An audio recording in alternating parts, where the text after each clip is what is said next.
அம்மா இப்போ நம்ம என்ன செய்ய போகிறோம்?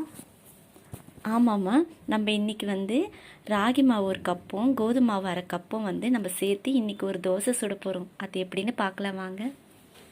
வீடியோக்குள்ளே போகிறதுக்கு முன்னாடி லைக் பண்ணுங்கள், ஷேர் பண்ணுங்கள், தேவி கொளுத்தூர் ஆரியம் ரைடிங் சேனலுக்கு சப்ஸ்கிரைப் பண்ணிவிடுங்க ஃப்ரெண்ட்ஸ். இப்போ ஒரு கப்பு ராகி மாவு நம்ம கலந்து வச்சுருக்கோம். இது கூட அரை கப்பு கோதுமை மாவை நம்ம சேர்த்துக்கலாம்.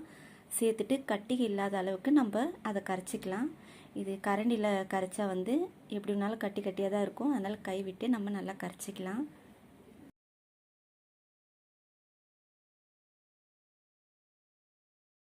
இப்போது ஒரு வெங்காயம் பொடியாக கட் பண்ணது, 2 பச்சை மிளகாவை பொடியாக கட் பண்ணி வச்சுக்கோங்க. கறிவேப்பிலை, கொத்தமல்லி இது கூட சேர்த்து நம்ம அதை மிக்ஸ் பண்ணிக்கலாம்.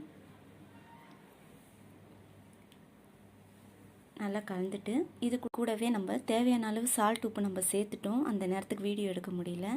இப்போது தோசை தவா வச்சுட்டு நல்லா சூடாகட்டும். இப்போ இந்த தவா மேலே நம்ம கொஞ்சம் எண்ணெய் தடவிடலாம். ஏன்னா தோசை சரியாக வராது. தடவிட்டு அதுக்கப்புறம் மாவை ஊற்றலாம். நல்லா கலந்துட்டு ஊற்றிடலாம். இப்போ நம்ம தோசை ஊற்றிட்டோம். இது நல்லா கொஞ்சம் வேகட்டும். எண்ணெய் ஊற்றிக்கலாம் சேர்த்து. இப்போ நம்ம திருப்பி போட்டுக்கலாம் தோசையை. இப்போ நல்லா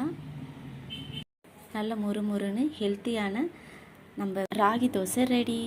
சுட சுட ராகி தோசையை எப்படி இருக்குன்னு பாருங்கள். இந்த மாதிரி ஹெல்த்தியானது காலையில் நேரத்தில் சாப்பிட்டா குழந்தைங்களுக்கும் ஸ்கூலுக்கு போகிறப்போ இந்த மாதிரி உடனடி ராகி தோசை ரெடி ஆகிடுங்க. உடம்புக்கு ரொம்ப ஹெல்த்தியானது.